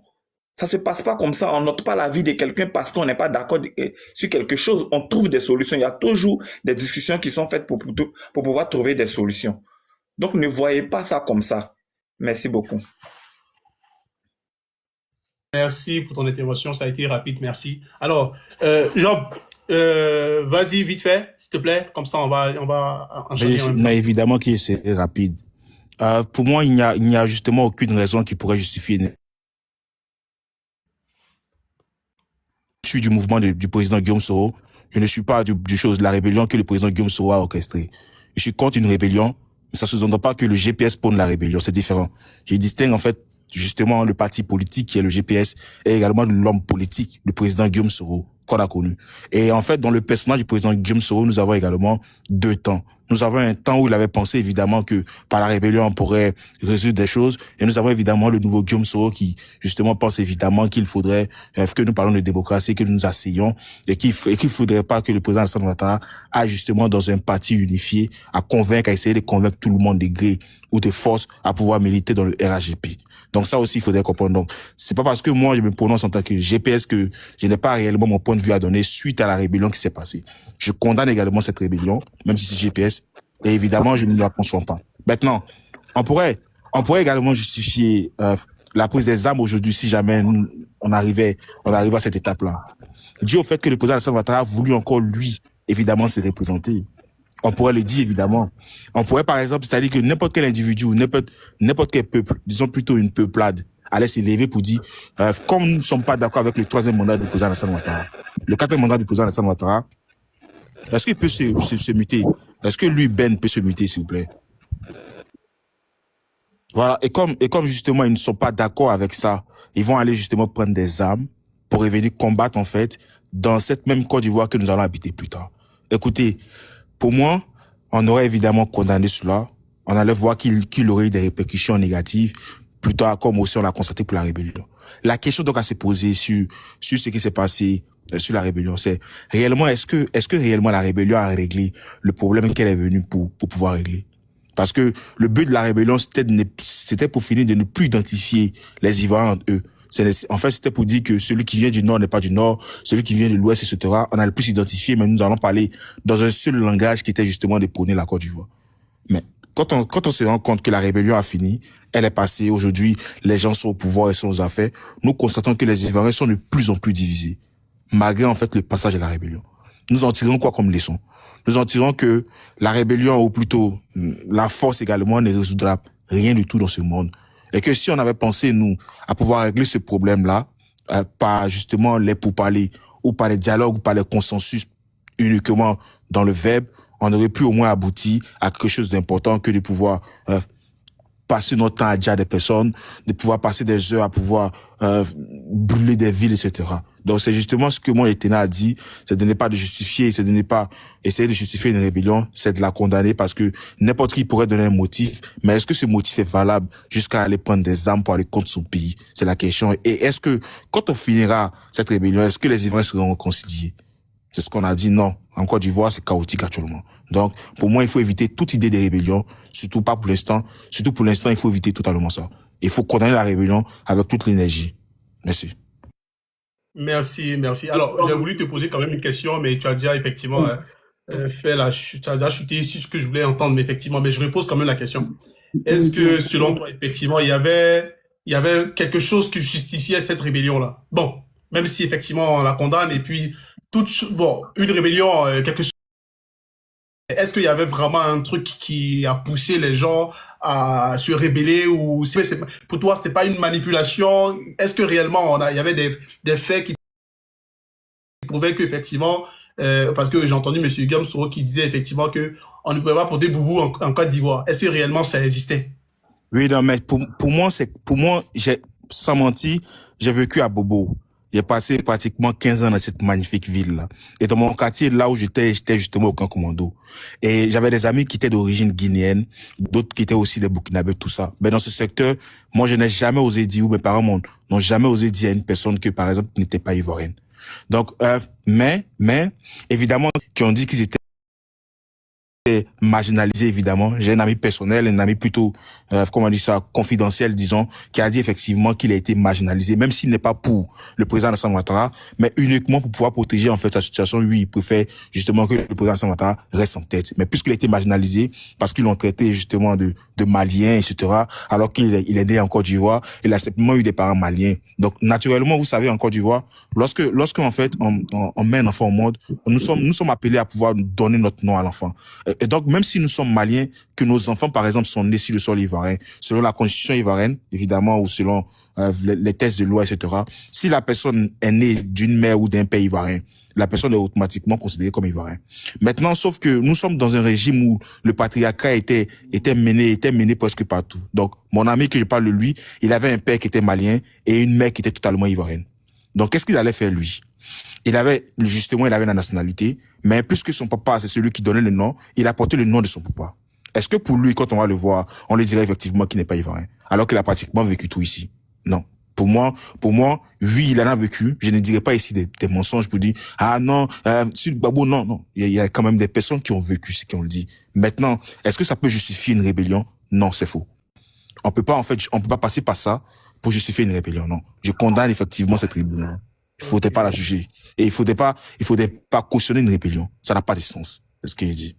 Voilà. Okay. Je peux, s'il te plaît, une petite alors, il y a deux motions. On va aller vite parce qu'il y a Kirikou et puis il y a Docteur Sama. Donc, rapidement. Attends. C'est moi qui ai commencé à demander motion premièrement. Oui, vas-y, Ben. Voilà. Donc, c'est que, bon, j'aimerais poser 2 ou 3 questions à mon frère qui vient d'intervenir de suite là. Moi, j'aimerais lui demander, le GPS a été créé en quelle année? Mais le GPS a été fondé en 2019. Ça a été fondé le 28 juillet 2019. Le GPS a été fondé le 28 juillet 2019. Oui. Voilà.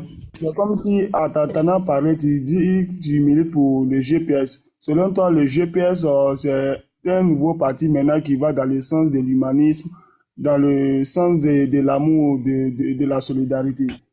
C'est ça? Est-ce que vous posez une question là? Si possible, reformulez bien votre question. Si possible. Je vais vous répondre. Je dis, à t'entendant parler là, c'est comme si vous êtes un militant du GPS. Mais je le suis. C'est comme si, selon vous, GPS a pour des nouvelles bases, bon, l'amour, la solidarité, l'entraide, oh ben, pas bien avant les élections d'octobre 2020 là. Votre monsieur Soro Guillaume, quand il menaçait le pouvoir d'Abidjan de leur donner des conseils là, en ce moment-là, est-ce que ce parti n'était pas un parti de trucs de bonne foi? Si vraiment mais je réponds là. Attends, s'ils n'étaient pas ancrés toujours à la rébellion, est-ce qu'il allait dire je suis en contact avec des militaires. Il a appelé des militaires à descendre dans les rues. Est-ce qu'il allait dire cela? Bon, d'abord, avant d'abord d'entrer dans le fond, il faudrait d'abord que je t'explique quelque chose. Vous comprenez que bon nombre d'Ivoiriens d'abord, parce que là, on parle d'une élection présidentielle, et surtout, on parle en fait de la crédibilité de l'élection présidentielle qui s'est produite en 2020. Est-ce que là, l'élection du président Alassane Ouattara était une élection inclusive et transparente, surtout crédible? La réponse était justement non. Nous, le GPS, nous avons également condamné. Attendez, mutez-vous s'il vous plaît, mutez-vous, vous allez comprendre. Mutez-vous d'abord s'il vous plaît. J'aime pas ça. Mutez-vous, vous allez comprendre où je veux en venir. Mutez-vous d'abord. Je vais répondre totalement à votre question. Je vais répondre à votre question. Si je ne réponds pas, vous dites « Ah, ok, je n'ai pas répondu ». Donc, il faudrait comprendre d'abord que bon nombre d'Ivoiriens n'ont pas reconnu le président Alassane Ouattara comme un président en ce temps, en 2020. Et parmi ces bon nombre d'Ivoiriens, le président Guillaume Soro, effectivement, faisait partie. Il a dit pour lui, écoutez, là, c'est à titre personnel, là. Il dit pour lui, le président Alassane Ouattara n'est plus le président de la Côte d'Ivoire. Bon nombre d'Ivoiriens s'est ressenti à l'intérieur. Il y a même eu beaucoup de déclarations aussi, des personnes qui ont dit, dans ce cas, puisque le président Alassane Ouattara a violé la Constitution, évidemment, on ne le reconnaît plus comme président. Et donc, le président Guillaume Soro en faisait partie. C'est en ce sens qu'il a donc sorti ce communiqué-là, ce que vous expliquez là, cette phrase-là, pour dire que puisque le président Alassane Ouattara n'est plus donc le président de la République, il faudrait évidemment que les militaires prennent leurs responsabilités. Ça n'a rien à voir. Le président Alassane Ouattara, lorsqu'il était à l'opposition, tenait des propos plus durs envers le pouvoir du président Gbagbo. Mais est-ce que pour autant on a dû s'acharner sur le président Alassane Ouattara lorsqu'il a voulu se représenter? Non. Lorsqu'il a voulu se présenter. Non, on l'a pas fait. Donc le président Alassane Ouattara, lui qui a tenu autant des propos plus durs que même le président Guillaume Soro, ne doit pas donner une leçon de moralité à quelqu'un. Et donc le président Guillaume Soro était donc dans une logique de ne pas reconnaître le président Alassane Ouattara comme un président, puisqu'il condamne effectivement ça avec sa plus grande énergie. Et donc il était libre de dire ce qu'il voulait. Et donc il a dit ainsi. Comprenez que son discours résulte uniquement d'un verbe politique, parce qu'il y a réellement ce qu'on pourrait se dire en tant qu'homme politique, etc. Et il y a aussi des verbes qu'on peut entretenir souvent, parfois lorsque nous ne sommes pas encore en débat politique. Donc comprenez ça. J'espère que ça est répondu. Je vais aller directement sur la motion. Non, Ben, on va aller plus vite. Après, tu vas répondre à parole, s'il te plaît. Mais tu n'as pas écouté, mais vous n'avez pas écouté ce que j'ai dit. On va aller plus vite. Ben, on va aller plus vite, s'il te plaît. On va passer. Vas-y, Lundi, vas-y pour ta motion. Lundi. Mais Ben, Joe, il faut écouter les gens aussi. Attends, il y a des gens qui n'ont pas encore parlé depuis là. Voilà. Donc, en tout cas, je comprends pourquoi ce type-là a traité ma question du non-sens. Parce que directement, il a compris que j'étais fermement opposé à son leader Guillaume Soro, le rebelle. Le seul rebelle qui a revendiqué être le chef opérationnel d'une rébellion qui a endeuillé des milliers de familles. Mais bon, loin de là, ce monsieur a dit des comptes vérités. Différemment de lui, moi, je vais tenir des propos plutôt, bien encadrés. Mais attention, Sylvain, il va falloir qu'il dise des comptes vérités. Il va falloir qu'il cite les comptes vérités. C'est là, oui, mais c'est là qu'il va citer. C'est là qu'il va citer. Attends, oui, je vais citer, bien sûr, je vais citer. Non, Sylvain, il n'y a rien. Il y a rien, il va citer. Les gars, attendez. Il faut, alors, là aussi, c'est pas ton temps de parole, mais puisque c'est une motion, il faut quand même aller plus vite pour qu'on puisse passer la parole aux autres et on doit avancer. Merci. D'accord. Bon, il n'y a pas de souci. Je veux qu'un seul point. Et puis bon, après, je vais attendre ma prise de parole. Alors, ce monsieur a parlé du fait que des gens ont été marginalisés alors qu'ils étaient nés en Côte d'Ivoire, même s'ils avaient des parents maliens. Et donc là, il faisait comprendre que le droit des sols existait à l'époque, alors que c'est faux. Non, je me suis excusé pour ça. Non, le droit des sols n'a jamais existé en Côte d'Ivoire. Non, j'ai dit simplement né d'un père ou d'une mère. Ben, je vais répondre à ça. Né d'un père ou d'une mère. Vas-y, laisse-moi parler. Parce que des gens veulent légitimer la rébellion.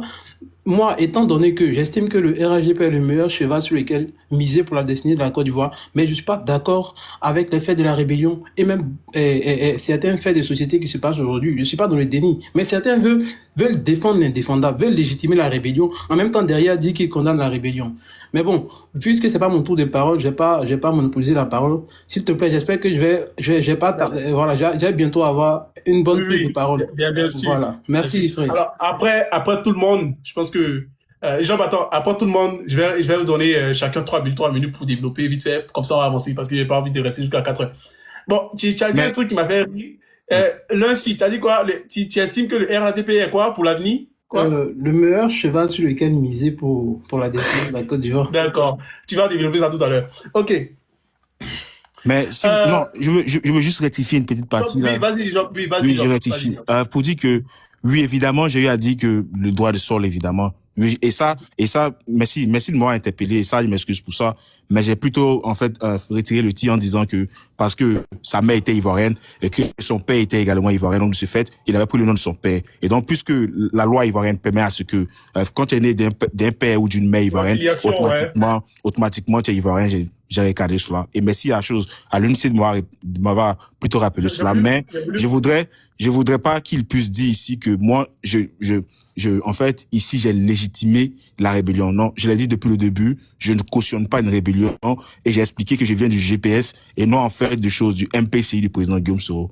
Notre leader peut avoir fait la rébellion, mais ça dit pas que l'idéologie du GPS, c'est réellement à faire une rébellion. J'ai dit, c'est pas le cas au GPS. Si jamais le GPS prenait une rébellion, j'essaierais de quitter dans ce mouvement politique-là, dès que j'en apprenais.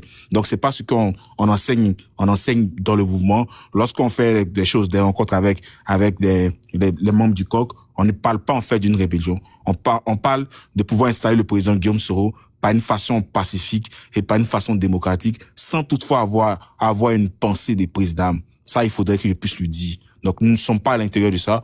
Je me reconnais pas dans ces propos-là. Et moi, je suis libre au débat. Donc, tu sais qu'il a discuté avec Khaled Yarasuba sur Twitter et il a dit que ce que le président Ouattara fait légitime une rébellion.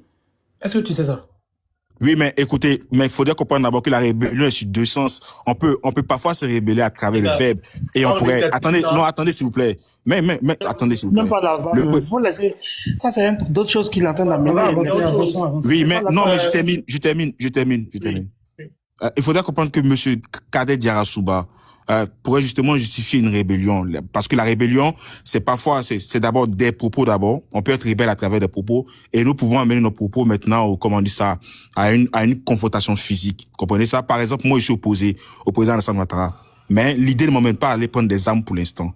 Mais quand je monte sur des panels, je dis que je ne suis pas d'accord avec la gérance du président Alassane Ouattara. Je dis que je ne suis pas d'accord avec, avec sa façon de voir la chose, avec l'idéologie qu'il prône, avec tout ce que nous constatons comme l'état des faits dans notre société. Je condamne cela. Je suis opposé à ça. Je suis donc le rebelle du président Alassane Ouattara. Mais je n'ai pas cette ambition-là de prendre des armes. Est-ce que M. Kader Yarasuba, selon vous, a réellement dit que nous allons prendre des armes pour combattre le président Alassane Ouattara?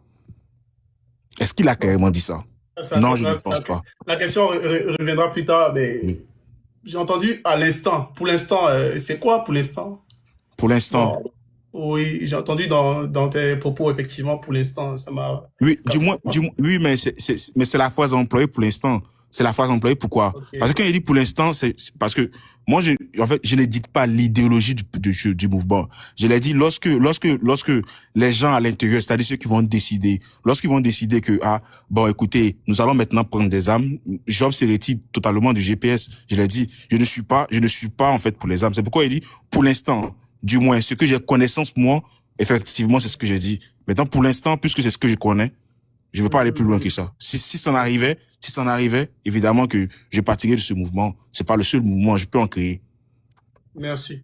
Merci pour l'éclaircissement. Alors, je pense qu'il y a Tama, docteur Tama, vas-y s'il te plaît. Désolé. Oui, vas-y. Oui, d'accord, il n'y a pas de souci. J'espère que j'aurai un temps de parole ou bien je peux commencer. Non, vas-y, oui, c'est ton temps de parole, vas-y, c'est ton temps de parole là. D'accord, comme j'avais demandé une motion auparavant, bon, d'accord. Ah oui, vas-y, fais la motion. Vas-y, fais la motion. Voilà. Oui. Après ça, c'est Kirikou. Oui. Attends, Kirikou, qui a monté avant qui? Un de vous deux déjà. C'est Kirikou, mais c'est toi. Non, laisse-le continuer. Vas-y. Désolé. C'est mon jeune frère.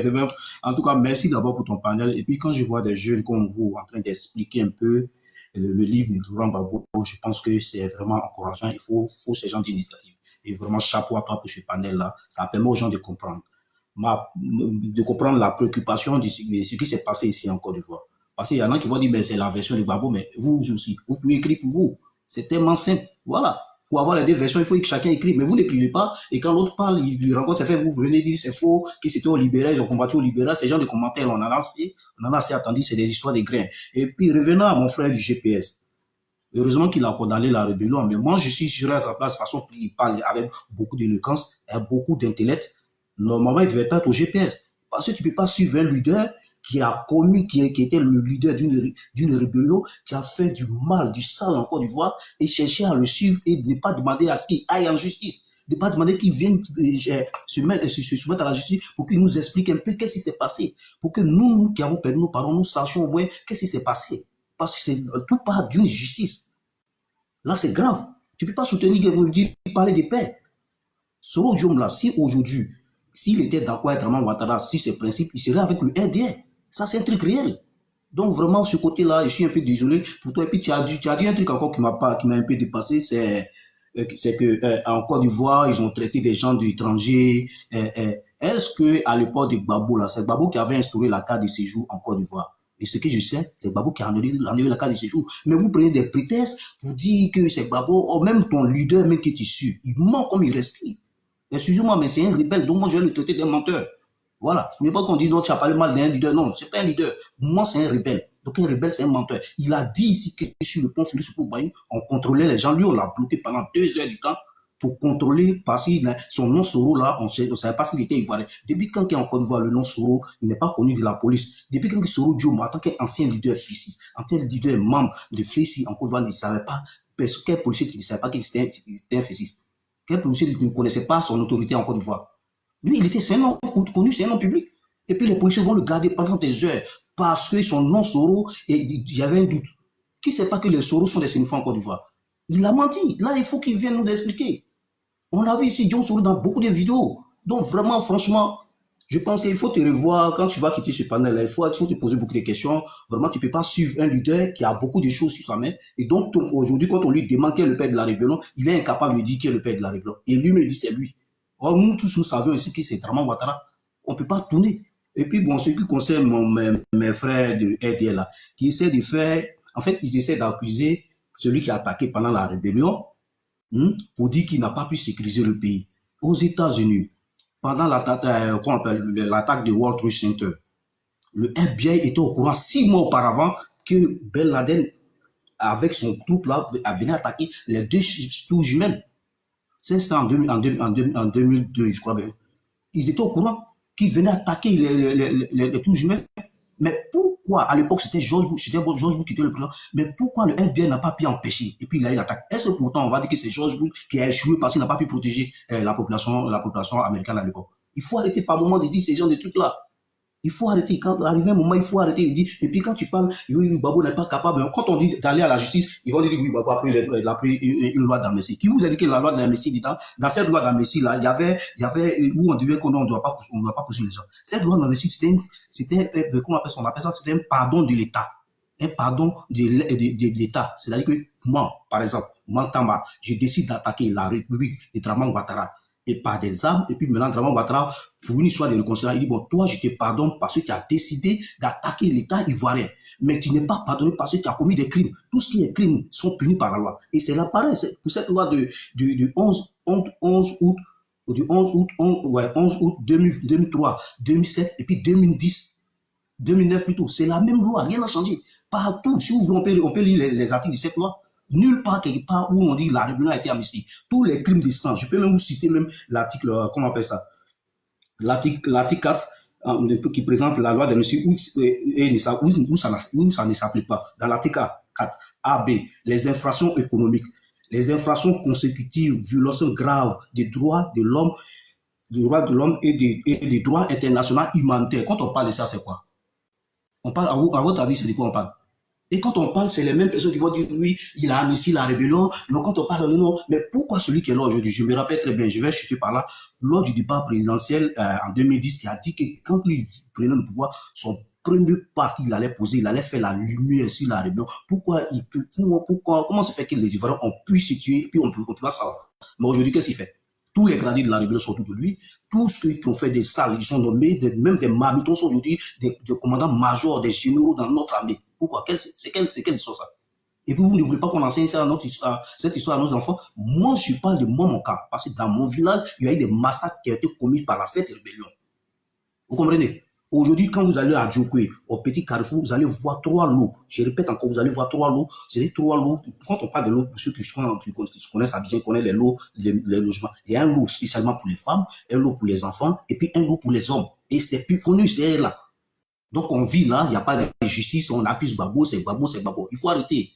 Les gens vont à l'école, maintenant ils réfléchissent, nous ne sommes plus dans les histoires des grains. Et c'est par là que je dis merci beaucoup.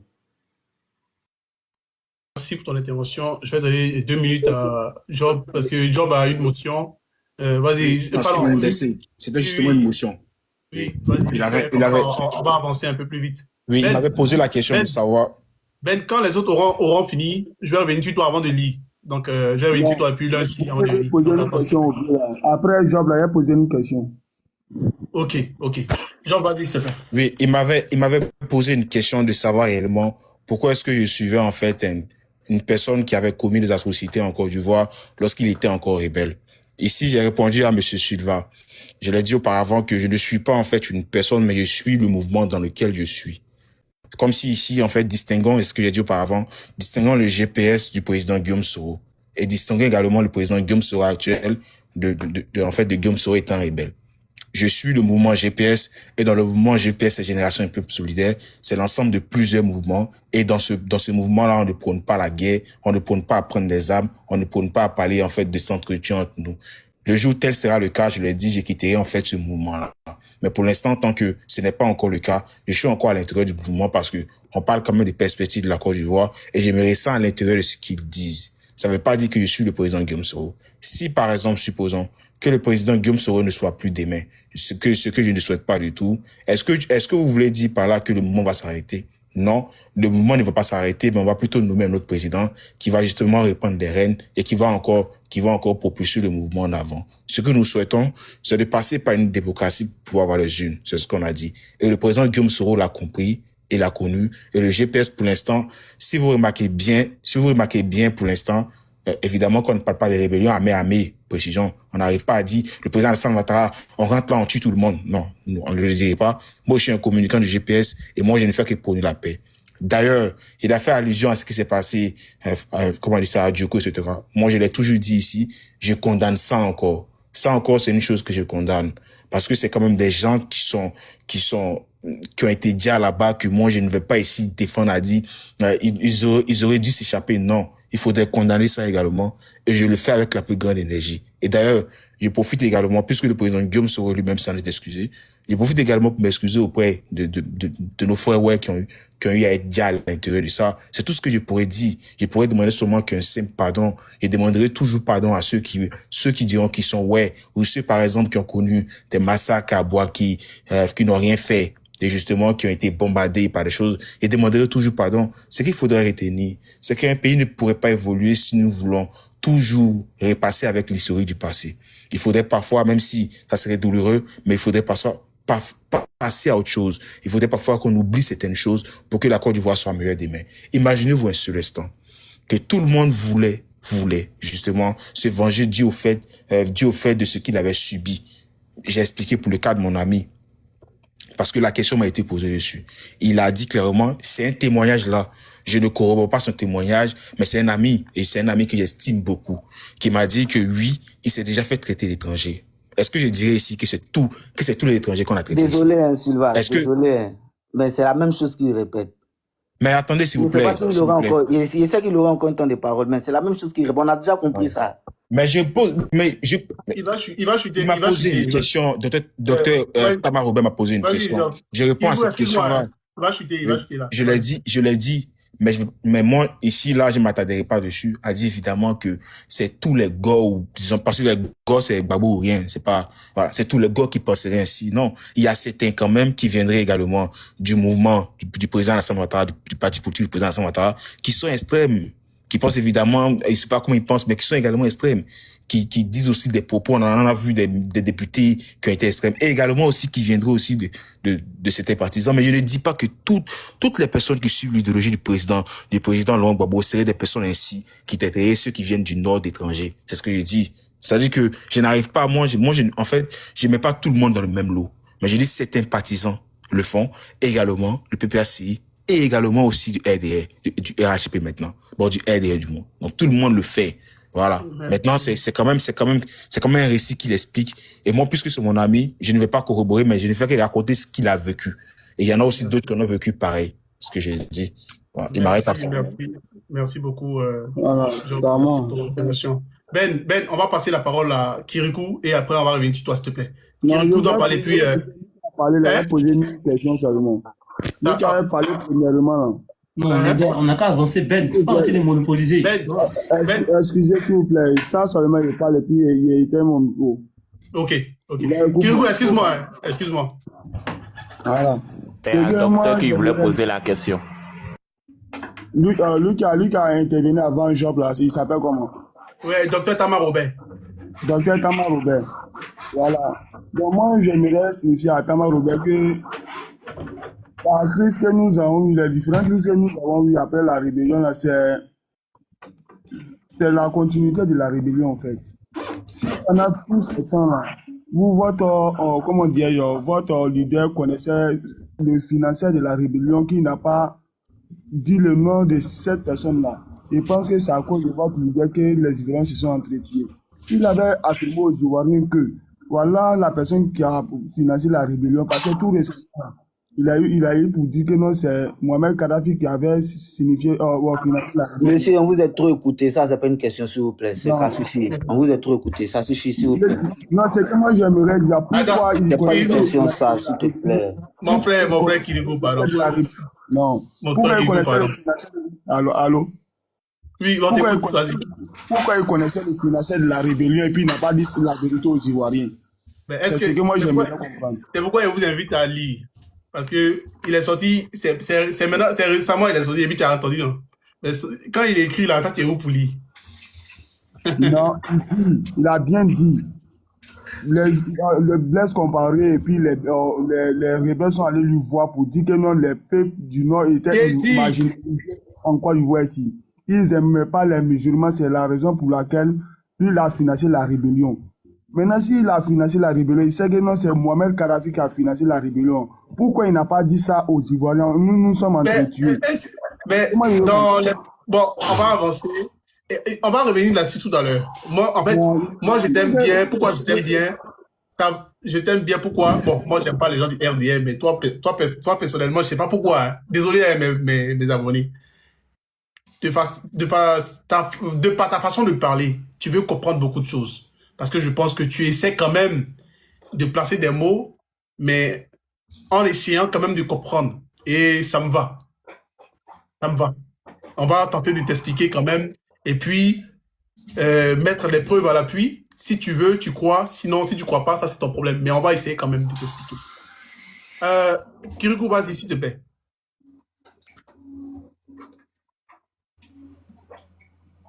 Kirikou, tu es là?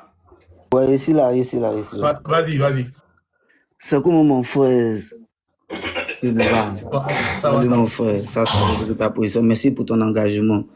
Merci pour le combat que tu mènes pour la souveraineté de l'Afrique.